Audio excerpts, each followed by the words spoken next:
Parabéns, você leu Ezequiel 5 a 8? Ah, não leu não? Então desliga o vídeo agora e vai ler, para depois você assistir. Um refrão do livro de Ezequiel é: para que saibam que eu sou o Senhor. Eu não contei quantas vezes, mas você pode até sublinhar e contar quantas vezes aparece aqui. É o refrão do livro de Ezequiel é: para que saibam que eu sou o Senhor. A palavra Yahvé, Jeová, significa eu sou o Senhor, eu sou o que sou. Então, Deus quer que as nações e o povo de Israel saiba que Ele é que é o Senhor. Ninguém mais há igual a Ele. Então, esse é o propósito de Deus. Ele fica escondido, discreto, sutil, todo mundo blasfemando o nome dele, fazendo coisa que ele não gosta, falando mal dele. E ele vai deixando, mas uma hora ele quer que o povo dele saiba que ele é o Senhor e ele quer que todas as nações do mundo saibam que ele é o Senhor. E aqui nesses capítulos você vai perceber, né? Você deve ter percebido que tem idolatria até no templo. Deus carregou Ezequiel no espírito, ele viu que eles estavam adorando outros deuses dentro da casa dele. Sabe o que isso é, como isso é nojento? É a mulher traindo o marido ou o homem traindo a esposa na cama do casal da casa deles. A templo era a casa de Deus. E lá adorando ídolos dentro da casa de Deus, isso é um absurdo. E aí isso gera ira em Deus. E isso libera um furor cada vez maior, com peste, fome, espada, cativeiro. E a cada golpe de juízo de Deus, a ira de Deus vai diminuindo, porque vai aliviando. E o cúmulo mais alto da ira de Deus é que ele vai destruir o templo, ele vai acabar com o templo. Isso aí é o que todos, Israel, mesmo no cativeiro, eles ainda tinha esse consolo. Tem a casa de Deus lá ainda, está lá ainda. E destruir o templo significa que acabou a esperança deles, é uma coisa terrível. E depois ele fala sobre o remanescente, que vai ser espalhado entre as nações, vão sofrer opróbrio. E finalmente, depois de todo esse juízo, vai cair a ficha e eles vão ficar com nojo de si mesmos e arrependidos. E finalmente a ira do Senhor vai acabar e se esgotar. Então você percebe essa sequência, você vai perceber isso em todo o livro de Ezequiel. Capítulo 5, versículo 13, ele diz: assim se cumprirá a minha ira e satisfarei neles o meu furor. E me consolarei, e saberão que sou eu, o Senhor, que tem falado meu zelo, quando eu cumprir neles o meu furor. E nós perguntamos no último vídeo sobre o que Deus sente, o que você acha que Deus sente quando está derramando juízo sobre os pecadores. E quando nós falamos dos pecadores, pode ser o povo dele, Israel, e pode ser os pecadores no juízo final. O que Deus sente quando está derramando essa ira, essa fúria, castigando? Vamos notar aqui, eu quero que você veja o quanto de versículo que ele fala, uma determinada frase aqui, ó. Versículo 11, no fim do versículo ele diz: e não te perdoarei, nem terei piedade de ti. Depois no 7, versículo 4, e não te pouparei, nem terei piedade de ti. E no versículo 9, e não te pouparei, nem terei piedade. E o 8:18, pelo que também eu procederei com furor, o meu olho não poupará, nem terei piedade, ainda que me gritem aos ouvidos com grande voz, contudo não os ouvirei. E o 9, versículo 10, ele diz: também quanto a mim não pouparei, nem me compadecerei, sobre a cabeça deles farei recair o seu caminho. Por que Deus fala tanto que ele não vai ter dó? Imagina você, um homem traído, e o que vai falar com a esposa dele? Vai ficar fúria da vida, vai querer acabar com ela, vai querer expulsá-la e nunca mais vê-la, e vai fazer isso, e vou fazer mais aquilo, e não vou deixar você ter mais isso, e não vou ter dó, e não vou ter dó, e não vou ter compaixão. Porque se a pessoa repete tantas vezes isso, sabe o que ele está querendo dizer?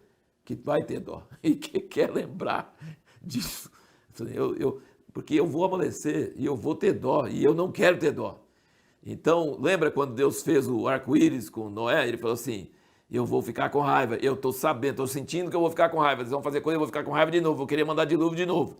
E eu vou para o arco-íris, para toda vez que eu ficar com raiva e sentir que eu vou querer mandar um outro dilúvio, eu olho para o arco-íris e falo assim: não posso, eu jurei que eu não posso.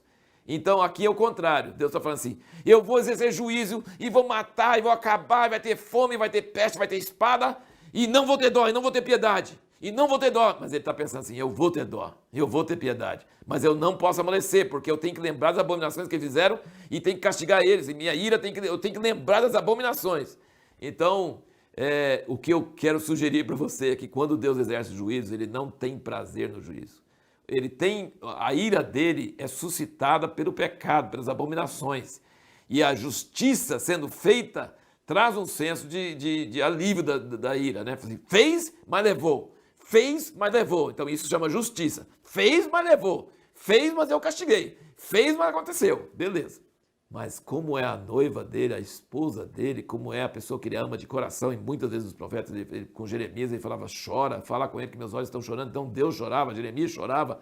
Então Deus vai ter misericórdia, Deus vai ter dó, Deus vai ter compaixão, mas ele tem que falar, mas eu não vou ter compaixão, mas eu não vou ter compaixão. E realmente ele passa muitos anos sem compaixão, mas no fim ele vai ter compaixão. Então a pessoa fala tanto assim, que no meio da ira, no meio da justiça, também tem essa questão da dó, da compaixão.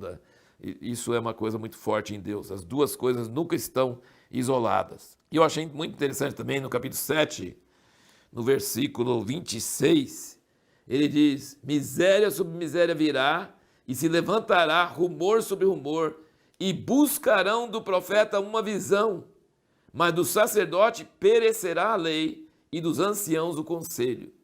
Muitas vezes na Bíblia fala isso, você precisa prestar muita atenção.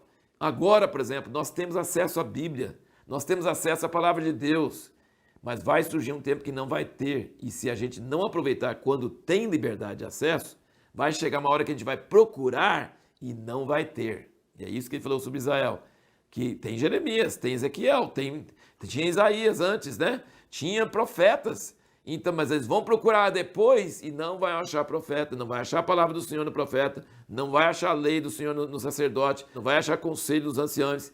Então é um negócio terrível. Então se você não prestar atenção quando Deus está querendo falar, quando você precisar e querer falar, Deus não vai prestar atenção em você. Então é muito importante que a gente preste atenção e procure e dê valor à palavra e leia e estude e queira agora, para quando chegar o apuro, Deus tornar isso disponível para nós também. Isso é uma exortação muito forte. E a última coisa que nós queremos comentar aqui, olha, veja vários versículos também que falam um tema aqui. No capítulo 6, versículo 8, ele diz, contudo deixarei com vida um restante, essa questão de remanescente, ele vai destruir a maior parte da nação, mas vai sobrar um restante.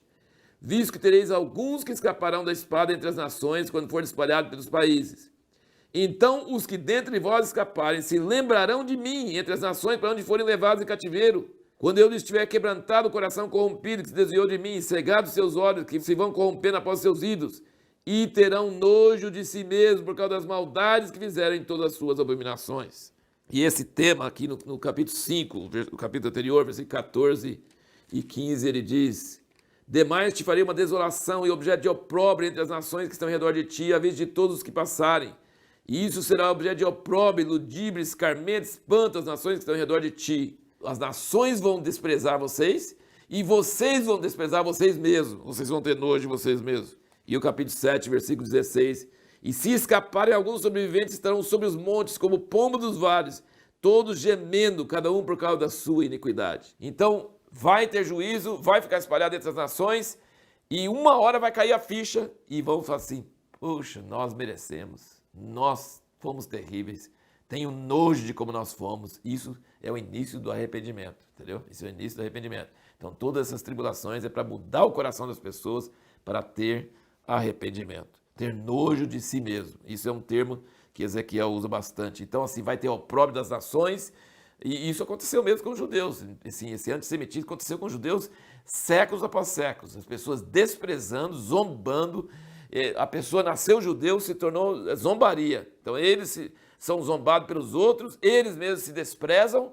Foi um julgamento terrível, foi um julgamento que cumpriu, não só na época de Ezequiel, mas durante todos os séculos até hoje. Coisa muito impressionante isso aí.